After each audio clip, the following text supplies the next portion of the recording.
Empiezo con una anécdota propia. Mis padres, mis viejos, no eran gente adepta a proteger y mantener la inocencia y fantasía infantil. Cuando yo tenía más o menos unos 7 años, me plancharon con la frase: los reyes no existen. Bueno, a ver, para ser honestos, ya a los 7 o a los 8 uno empieza a tener algunas sospechas. En mi caso, la sospecha estaba vinculada a que los reyes respondían cuando yo pedía una pelota, pero no así cuando pedía una navaja suiza o un skate. Mi padre en particular estaba convencido que los skates eran una gran conspiración para reventar las crismas de los chiquilines. Y en forma a veces muy inconsistentes permitían otras cosas. Por ejemplo, que nos fuéramos haciendo dedo yo y mi hermano a los 13 o 14 años a Buenos Aires. O bien tenían una muy mala evaluación de nuestra motricidad para manejar los skates, o una muy positiva evaluación de los camioneros que nos iban a levantar haciendo dedo hacia Buenos Aires. Pero bueno, me voy de tema, digamos. Lo importante es que me confirmaron una sospecha, pero estaba claro, los reyes no existían. Me fue explicado. Yo me sentía en la obligación de transmitir esa mala noticia, una tendencia que tengo a veces, al resto de mis pares, de mis amigos. Y elegí a mi primera víctima, un buen amigo del barrio. Y la conversación no la recuerdo exactamente, pero creo que más o menos iba así. Che, mira, te tengo que decir algo, que los reyes no existen. ¿Qué me decís? ¿Por qué me decís que los reyes no existen? No, que no existen. ¿Y quién nos trae los regalos? No, son los padres. Me dijo mi padre que los reyes no existen, que lo que nos traen los regalos son los padres. Él se quedó pensando un ratito, posiblemente rememoró el agua y el pasto que dejaba y desaparecía, y respondió: anda. Digo, ¿por qué no me crees? ¿Y dónde esconden los camellos los padres? Esta historia, en verdad, tiene 2 lecciones para mí. La primera es que los niños, aún pequeños, son seres pensantes, que argumentan, que usan evidencia, que tienen teorías sobre el mundo, que discuten, que cambian y que van construyendo sus versiones y sus formas de entender lo que sucede y lo que es. No son, como Mafalda dice allí, un espacio a donde colocar contenidos e información. Son mucho más que eso. ¿Sí? Esto me parece que era lo primero que me dejaba la lección, o como lección. Lo segundo, que está en otro nivel completamente distinto, pero relevante también, es que los paradigmas, eso que llamamos paradigmas, que no son otra cosa que un conjunto de creencias, de teorías sobre lo que es, sobre cómo las cosas funcionan. En este caso el paradigma es los reyes existen, y todo aquello que viene acompañado de los reyes existen, con el 6 de enero, pedir los regalos, etc. Ese paradigma, pero cualquier paradigma, se defiende a sí mismo desde sus propios postulados. Los camellos. Los camellos eran evidencia clara, contundente, de que los padres no podían ser los reyes, porque no tenían cómo esconderlos. Entonces, los paradigmas se defienden. Los niños son seres en donde no tenemos que buscar que quepa todo en su cabeza. Yo creo que es posible construir modelos educativos, ideas de educación, proyectos de educación, en donde partimos justamente de la idea de que estamos ante personas que piensan, que discuten, que argumentan, que crean en sus cabezas, que no son depósitos de conocimientos e informaciones. Pero para ello, obviamente, hay que enfrentar un paradigma, y un paradigma que se defiende, que se va a defender de diferentes maneras, que es aquel que mira a la educación desde algunos postulados, muchos que han ido cambiando durante el siglo XX, pero que todavía están presentes en el siglo XXI. El primero de ellos es la idea de conformismo.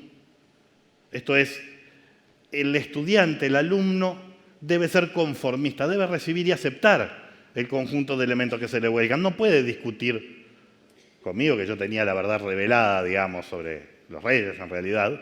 No puede discutir conmigo, sino que recibe esa información, la incorpora y es parte ahora de la verdad con la que él o ella debe trabajar. El segundo postulado es el de homogeneidad. La idea de que en verdad aquello que tienen que aprender los chiquilines e incorporar responde primero a un modelo de chiquilín más o menos estándar, relativamente cuadriculado, que en una línea de montaje le vamos colocando los diferentes elementos que requiere y con ello, en definitiva, construimos y le damos a ese chiquilín la posibilidad de ir en su trayectoria, que es una trayectoria que se supone muy lineal, en verdad, que uno empieza a estudiar y luego continúa haciéndolo y superando vallas para llegar a la universidad y luego finalizar. Un camino relativamente lineal, relativamente homogéneo, ¿verdad? Entonces, tenemos conformidad, tenemos homogeneidad, tenemos un tercer postulado, y es que lo que importa realmente, y esto se explica en parte por la historia del siglo XX, lo que importa es los contenidos y la información que transmitimos. Eso es lo fundamental. No tanto los problemas que nos podemos plantear con esos contenidos y esa información. Entonces, hay un modelo allí que dice, bueno, usted tiene que incorporar A, B, C, D, yo sobre esta base lo voy a evaluar, y si usted puede superar esta cantidad de contenidos e información que yo le di, que usted tiene que recordar, entonces allí vamos. Lo cuarto es muy parecido, es dar un paso más. Nos dicen, no es solo contenidos e información. También hay un conjunto de rutinas que las personas tienen que aprender para resolver una ecuación matemática, ¿sí? O para identificar en el lenguaje escrito la estructura de ese lenguaje escrito. Hay herramientas que les damos que son de rutinas. Son rutinas mecánicas y autocontenidas, que las podemos aplicar. No tanto el manejo de la incertidumbre. Conformidad, no debate y cuestionamiento. Homogeneidad, no diversidad, contenidos e información, no problemas, y rutinas relativamente cerradas, no estrategias para manejar la incertidumbre. Y aclaro, los 4 ejes que estoy criticando no son simplemente algo susceptible de ser tirado a la basura, porque precisamos ciertos cánones comunes, porque precisamos, obviamente, cierta capacidad del alumno de recibir información e incorporarla antes de cuestionarla, porque precisamos contenidos e información para plantearnos luego problemas y rutinas para solucionarlos, para manejar la incertidumbre. Pero el objetivo final está en el otro eje, está en estos otros elementos. Y ahí nos tenemos que plantear justamente que no estamos ante algo que sea un tema para evolucionar en la educación. Yo creo que realmente, y esto no es solo un problema de Uruguay, es un problema del mundo. Yo muchas veces me detengo en los problemas específicos de Uruguay. Este es común de Uruguay con muchísimos países del mundo.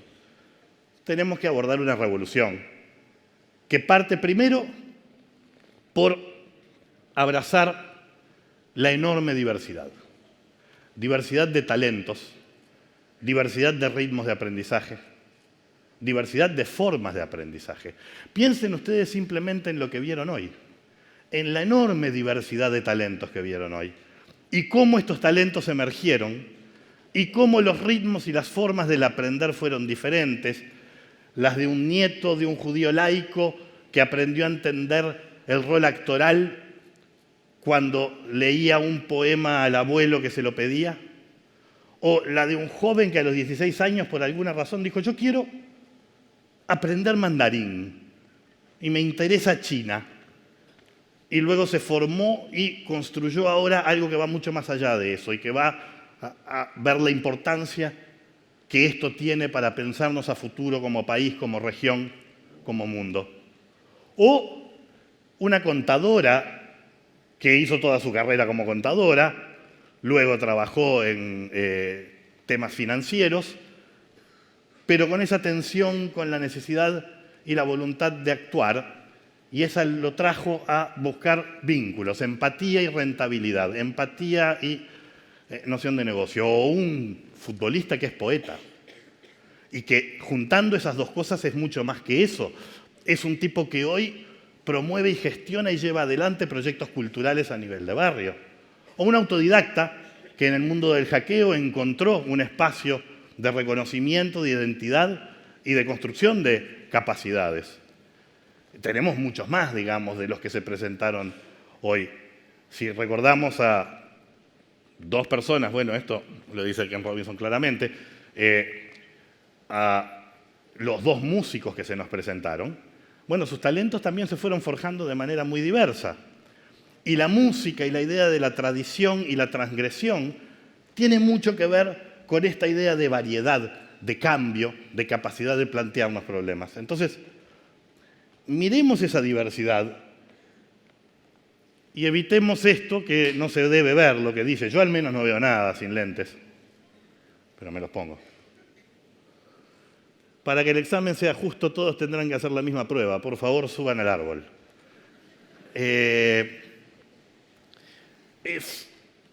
No solo cuando no reconocemos esta diversidad, cuando no reconocemos esta multiplicidad de talentos y de ritmos y de formas de aprender, y generamos sistemas de acreditación y de certificación basados en un modelo único, entonces también sacrificamos a muchos chiquilines, lo que no quiere decir que el sistema no tiene que estar atento y que la educación no tiene que estar atenta a entender cuando alguien no está incorporando herramientas fundamentales, que nos van a permitir aprender luego diversas cosas, con diversos ritmos y con diversas formas. No nos puede pasar lo que pasa en esta viñeta de Mafalda, y que nos pasa demasiado seguido, ahí sí, en Uruguay, también en otros países. Tenemos que poder identificar la carencia de aprendizajes o la imposibilidad o dificultad de aprendizajes que todos tenemos en diferentes momentos de la vida antes. No estigmatizarla, incorporarla como algo que es parte normal de las dinámicas de cómo vamos avanzando y aprendiendo. Diversidad entonces por un lado, por el otro plantearnos resolución de problemas. Plantearnos que los contenidos y la información son útiles cuando los podemos ordenar para pensar cómo resolver problemas. Recientemente, desde EDUI 21, hicimos una mesa redonda en donde se presentaban diferentes formas de evaluar en el mundo. Y las formas que están avanzando a evaluar por problemas se evalúan de esta manera. Por ejemplo, nos plantean que un barco velero para ir desde Estocolmo hasta Lisboa, con una vela de tal metraje y con tanto viento, precisa de tanto tiempo. Y cómo tendría que modificar el tamaño de la vela o la fuerza del viento para poder llegar 5 horas antes o 10 horas antes. Nos están planteando en el fondo una ecuación, que con esa información y alguna más podemos ir construyendo y despejando. ¿Sí? Eso mismo es muy diferente que 7i más 8x más 4 es igual a 6. ¿Sí?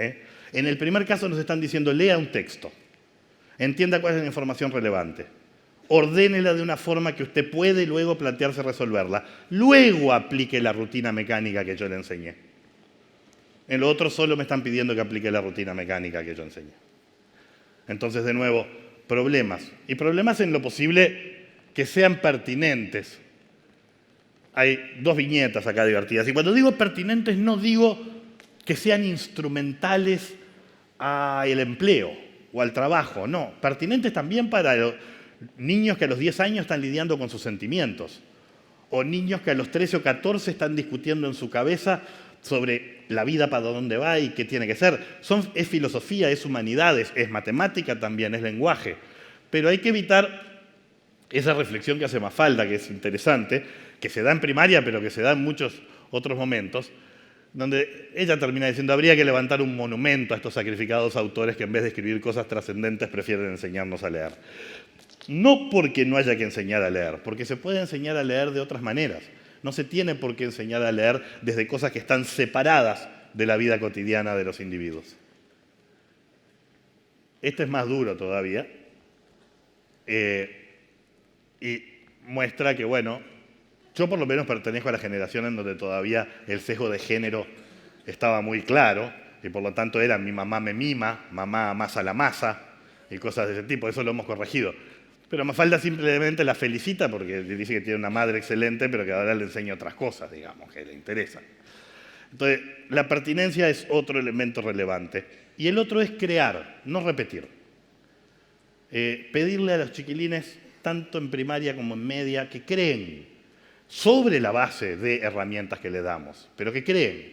Yo todavía recuerdo la etapa del sujeto y el predicado. No sé si ustedes se acuerdan, pero para mí era una tortura, por varias razones. Primero porque no me gustaba mucho, pero además porque, no sé si se acuerdan, creo que el sujeto había que marcarlo y subrayarlo en rojo y el predicado en verde, y yo soy daltónico, con lo cual para mí el lío era completo, ¿sí? Pero además no me resultaba particularmente interesante, hasta que en tercero, creo que fue en tercero del liceo, de una profe de la cual no hago la justicia de acordarme, dijo, guarden todo eso. En esta clase lo que vamos a hacer es leer y escribir. Empiecen a leer. Empecé a leer cuentos de Feliberto Hernández, cuentos traducidos del inglés de diversos autores, nos daba contexto y todo, y escriban. Y en el proceso, de golpe, aprendí sujeto y predicado. Porque para hacer ciertas cosas tenía que manejarlo bien, tenía que darme cuenta cuando había un sujeto omitido. Entonces, creando, yo fui incorporando diferentes dimensiones que hacían al aprender. Aprender, enseñar, aprender, es una de las aventuras humanas, a mi juicio es la aventura humana que marca la cumbre de lo que somos. Nada nos diferencia de otros bichos vivos, nosotros somos bichos, en definitiva, como la cantidad de elementos que aprendemos en la vida y que enseñamos en la vida a otros. ¿Sí? Y que en ese proceso de enseñanza también aprendemos. La sociedad, buena parte del siglo XX, se dio un mecanismo muy particular, que es la escuela. Un sistema obligatorio en donde los chiquilines tienen que ir, los sentamos ahí y durante 4 horas o 8 horas, o 6 o 7 horas, durante 5 días a la semana, están allí para aprender. No podemos desperdiciar esa población cautiva, errando, ¿sí?, en las modalidades que incrementan libertad, igualdad y personalización de aprendizaje. Tenemos que apostar a que el aprovechamiento de esto sea máximo y que lo sea con estas líneas que yo les planteaba, sumados a un cambio en cómo miramos el tiempo y el espacio. ¿Por qué dividir las unidades temáticas en 45 minutos como lo hacemos hoy en Uruguay? ¿O por qué el espacio es siempre un aula con aquellos pupitres? ¿Se acuerdan también? Había pupitres antes. Los pupitres estaban hechos, de hecho, era difícil salir del pupitre, ¿se acuerdan? Eso no era casualidad. Era para que uno estuviera quieto. Entonces, bueno, eso ya no es tan así.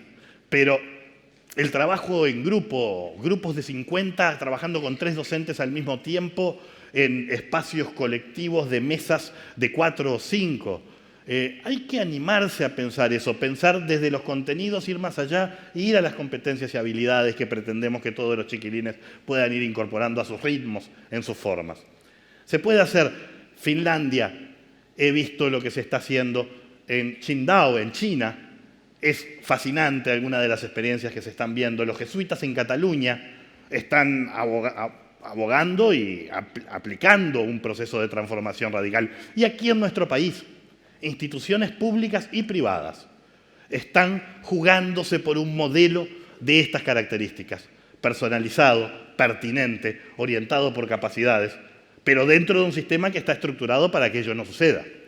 Y dentro de un sistema que en el fondo está pensado como el viejo sistema industrial, como el viejo sistema de ensamblaje. Son nuestros docentes, profesores y maestros los que intentan quebrarlo, pero no nuestro modelo curricular prescriptivo, no es nuestra forma de organizar el tiempo, no nuestra forma de estructurar el espacio. En eso seguimos, y en un elemento absolutamente clave, en castigar y estigmatizar el error. El error es la forma que tenemos de aprender. Se los decía Da Silveira, les decía, fracaso, ¿sí? Abrazar el fracaso, entender que el fracaso es parte de los procesos de crecimiento. El error no es un elemento al que nuestros niños, niñas y adolescentes tienen que tenerle miedo en la escuela y en el liceo. Tienen que estar muy dispuestos a pasar por ello.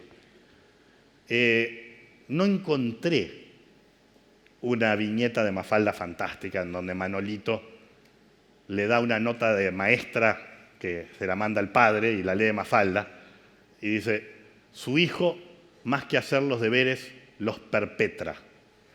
Bueno, allí hay un castigo al error muy duro y yo creo que tenemos que procurar ir más allá de esto. El otro elemento que sabemos es que no podemos... tenemos que hacer esto por varias razones. Tenemos que hacerlo porque es mejor. Es mejor para los estudiantes, es mejor para las familias, es mejor para los docentes. Pero tenemos que hacerlo además porque el mundo cambió y sigue cambiando. Y dentro de lo que va a ser el mundo del futuro, hay dos cosas que van a tender a desaparecer. Ahora sí, desde un punto de vista de los espacios que tendrá la gente en sus proyectos de vida futuro. Las tareas manuales rutinarias tienden a desaparecer desde la primera revolución industrial, sustituidas por máquina. Pero las que ahora también empiezan a desaparecer son las tareas cognitivas rutinarias. ¿Sí? Estas también están siendo suprimidas. Las que nos van quedando son las manuales no rutinarias y las cognitivas no rutinarias.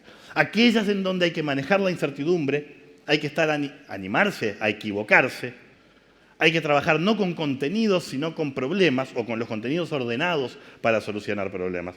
Entonces, el mundo que se nos viene es un mundo de esas características en donde además el contenido y la información, aquel monopolio que era propio de la escuela en cierto periodo, ya no es tan relevante. Ya en esta viñeta ya aparece esto, pero por los medios de comunicación de masas, mucho antes de Internet. Fíjense que esto es Quino.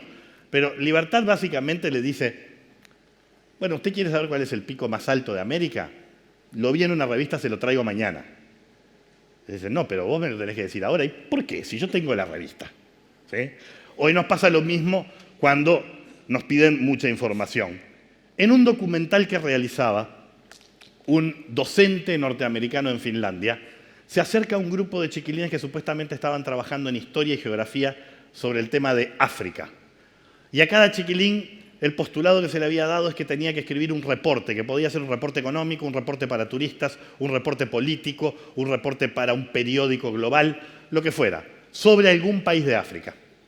Y el docente se arrima y le empieza a preguntar al chiquilín, bueno, están viendo África, entonces, ¿cuáles son las capitales de África? No sé, responde el chiquilín. Y bueno, ¿cuáles son los ríos de África? No sé. Y dice, ¿pero qué estás haciendo? Y dice, bueno, yo estoy escribiendo una cosa sobre Zaire, mirando los datos de ingresos que han tenido y los problemas que han tenido en el último tiempo de pobreza, y he trabajado con la profe de economía que me ayudó con esto, ¿no? Pero bueno, ¿y los ríos? Dice, pero yo no estoy escribiendo un informe sobre los ríos, no estoy haciendo un ejercicio de memoria, yo estoy aprendiendo a escribir un informe. Son dos cosas bien distintas. Uno es memorizar ciertas cosas, otro es aprender ciertas habilidades, capacidades y cánones. Acá siguen otras viñetas que pueden tener, son muy divertidas. Quino era un tipo que se adelantaba a su época. Pero en definitiva, lo que tenemos claro entonces es que se requiere un gran cambio. Y es un gran cambio que cambia todo. Cambia las relaciones de poder, cambia las culturas institucionales, cambia la formación docente, cambia el sentido de la profesión docente en el siglo XXI. Porque al igual que todas las otras profesiones, hay un conjunto de tareas rutinarias que realiza el docente que la vamos a poder sustituir por computadoras, pero hay otras que no. La capacidad de entender cómo aprende el chiquilín, de manejar sus ritmos, de identificar cómo vincular un tema con otro, de hacer trabajar en grupo, de generar empatía, de manejar la frustración. Estos elementos que son extremadamente complejos de la profesión docente no son susceptibles de estandarización y rutinización. Ahora, un excelente documental sobre la revolución industrial hoy puede ser mejor que una clase dictada, ¿sí?, por un docente. Entonces, hay elementos que se van a rutinizar, otros que no. Para ello, para prepararnos para el siglo XXI, tenemos que abordar este cambio revolucionario. Y este cambio revolucionario, por lo tanto, es complejo, es difícil. No es fácil que los actores lo aborden. No es fácil, primero, que desde el propio sistema educativo surja un cambio de esta radicalidad. Los sistemas no son pensados para transformarse y autosuicidarse y pensar en una forma radicalmente diferente. Hay muchos docentes que lo están haciendo, hay muchos docentes que lo van a acompañar, pero los docentes no son el sistema son un conjunto de reglas institucionales, de normas, de mecanismos. Podemos y debemos sumar a los docentes en esta aventura, pero el cambio del sistema no va a provenir solo de dentro del sistema. Tampoco va a provenir de la clase política. ¿Por qué? Porque la educación es un típico caso en donde los costos que uno paga son concentrados e inmediatos y los beneficios son difusos y en el futuro. Y no hay cosa que le cueste más a un político que asumir costos concentrados e inmediatos para beneficios difusos y en el futuro. Es parte de cómo es el negocio de ser político. Y entonces, bueno, en el mundo hay muchas iniciativas. En Uruguay, nosotros creamos, junto con otros colegas, otra iniciativa de estas características, EDUI 21, que lo que procura es una iniciativa ciudadana y lo que quiere es sumar esfuerzos para esta transformación, sentando bases programáticas y técnicas, pero sumando a personas de todos los lugares del país. Y cuando digo lugares institucionales y lugares geográficos. Los estudiantes universitarios que desde Enseña Uruguay los están yendo a buscar para que se vuelquen a dar clases porque nos faltan profes de matemática y de lenguaje. Bueno, allí hay una gran iniciativa que va a aportar. El debate público con los actores del mundo empresarial y del mundo sindical, ¿qué país se viene? ¿Cómo nos paramos ante ese país? La construcción desde la capacidad técnica e informada de una propuesta que hay que ponerla sobre la mesa para discutir, no para tener la verdad revelada, pero para discutir. Hay que animarse a poner esa propuesta sobre la mesa. Y luego todos ustedes, que se pueden sumar, obviamente, a la iniciativa y paso el chivo, pero además en sus ámbitos familiares, de trabajo, de educación, pueden promover esto, que es, sin duda, la aventura humana por excelencia, que da miedo un cambio de la magnitud y la naturaleza que yo estoy planteando, claro que da. Pero ese primer paso tenemos que darlo. Tenemos que dar el primer paso de decir, creemos que es necesario, creemos que es posible y que todos juntos podemos avanzar. Muchas gracias.